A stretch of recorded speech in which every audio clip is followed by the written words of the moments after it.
ওই দেখা যাইতাম গঙ্গা ওই আমাদের গঙ্গা ওই কণ্ঠ না। তারপরে আমি আপনাদের বিনোদন হিসেবে আসানোর জন্য কবিতা বলবো, ঠিক আছে?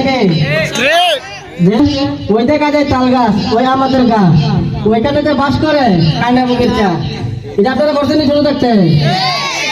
আচ্ছা, এই কবিতাটা যদি আমরা প্রথমে বাচ্চাদের কাছে দেই, বাচ্চারা কিভাবে পড়বে, আমি কয়েকটি কণ্ঠে আপনাদেরকে শোনাবো।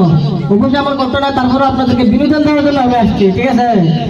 তো বাচ্চাদের কাছে দিলে কবিতাটা কিভাবে পড়বে আমি এখন আপনাদেরকে শোনাবো। বাচ্চাদের কাছে দিলে বাচ্চারা পড়বে কিভাবে? আমাদের গা ওইখানে যে বাদ চলে কালা বুঝা।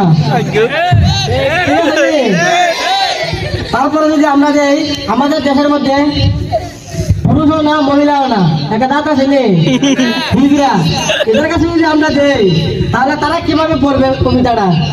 তারা বলবে কি ওই আমাদের কাল গাছ ওই আমাদের গা ওইখানে যে বাস করে কানা বুঝা। টাকা দে টাকা দে, ঠিক আছে? এরপরে যদি আমরা এই কবিতাটি আবার মুরব্বীদের কাছে দেই, তাদের 32,000 মধ্যে 36,000 নাই, তাদের কাছে দিলে কিভাবে পড়বে?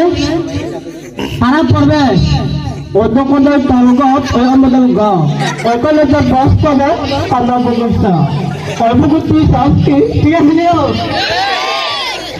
এটা বিনোদন সাংস্কৃতিক অনুষ্ঠান, এখানে আমি এই কবিতাটি বলতেছি। লাদেনের কণ্ঠ।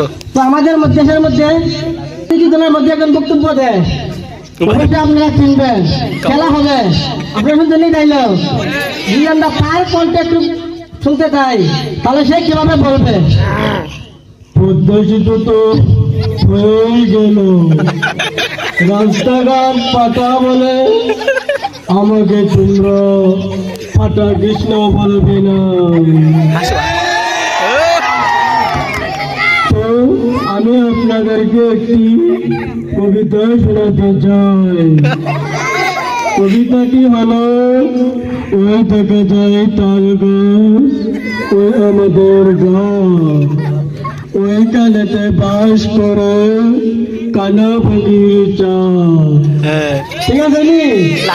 তারা বলেছিল আমরা যদি এই কবিতাটি আবার রাজনৈতিক মঞ্চের মধ্যে দাঁড়িয়ে দেখবেন কিছু মানুষের ভাষণ দেয়, যদি তাদের কণ্ঠে বলি তারা এভাবে বলবে